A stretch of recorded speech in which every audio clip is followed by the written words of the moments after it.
Follow traffic rules. Don't overspeed. Wear a seatbelt. Wear a mask.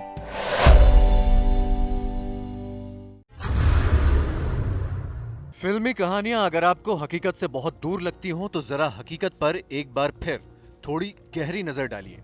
ये हैं मिर्जापुर के भोला। नहीं, ये थे मिर्जापुर के भोला जो अब नहीं रहे। आप सोच रहे होंगे कि एक जीते जागते आदमी को हम थे क्यों कह रहे हैं, तो ऐसा हम नहीं कह रहे बल्कि सरकारी कागज कह रहे हैं कि बुजुर्ग भोला है नहीं बल्कि थे जो 15 साल पहले गुजर गए। तो फिर सामने ये कौन शख्स बैठा है जो खुद को भोला बता रहा है? ये तो सरकार ही जाने या फिर खुद भोला जाने, लेकिन भोला तो गुजर गए तो जानेंगे कैसे?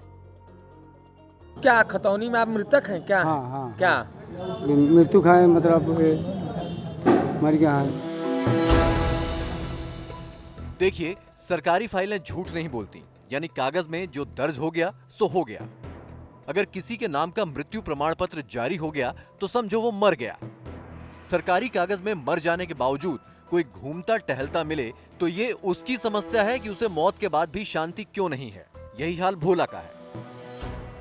मर जाने के बावजूद 15 साल से यहां वहां दफ्तरों के चक्कर काटते रहते हैं, डीएम दफ्तर के बाहर पोस्टर लेकर बैठे रहते हैं, मुनादी पीटते हैं कि वो जिंदा हैं। अब कोई उनकी माने या सरकारी कागज की।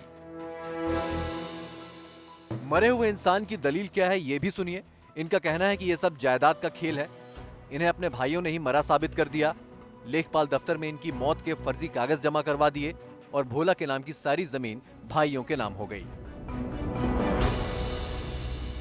बैठे साहब अब हम के मुँह आए थे यहाँ तो कम एकदम से मुँह आए थे क्या करे बा। हाँ, और हमारे बाप के मरे के बाद 2 जने के नाव चढ़ गया भाई दोनों भाई के। हाँ। लेकिन एक बाद हम के मुँह आए का उनके नाव कई दिन जमीन नेपाल कानी को। तो क्या खतौनी में आप मृतक हैं क्या? हाँ, क्या मृत्यु खाए मतलब मर गया है। तो आप यहाँ पे आए क्या कहने के लिए कि हम जिंदा हैं? क्या कहने के हाँ लिए? साहब हम जिंदा है। अच्छा, जिंदा हैं। हाँ। अधिकारियों से कहे आप बात किए हैं, क्या कहे अधिकारी? अधिकारी से बहुत कहा लेकिन कोई सुनते नहीं है। सुनवाई नहीं हो रही। 15 साल से हम दौड़ा है सब कुछ। 15 साल से मृत घोषित है। हाँ। ये वाकया आज या कल का नहीं बल्कि 15 साल पहले का है। 15 सालों से भोला भूत बने गांव में घूम रहे हैं। परिवार इनकी परछाई से भी दूर भागता है तो अफसर अधिकारियों को ये दिखाई ही नहीं देते, भूत जो ठहरे।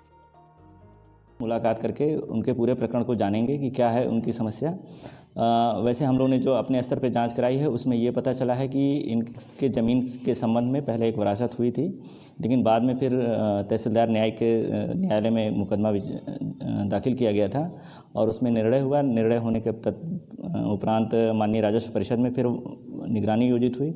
वहाँ से निर्णय हो करके फिर से तहसीलदार न्यायिक न्यायालय में मामला विचाराधीन है और जांच कराने के पश्चात जो भी उचित कार्रवाई होगी या न्यायालय से जो भी यथोचित विधि सम्मत कार्रवाई होगी वो कार्रवाई हम लोग संपादित कराएंगे।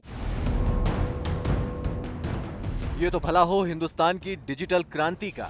किसी ने इनका वीडियो बनाकर इंटरनेट पर डाल दिया तो सीएम दफ्तर से भूत की खोज खबर मंगवा ली गई।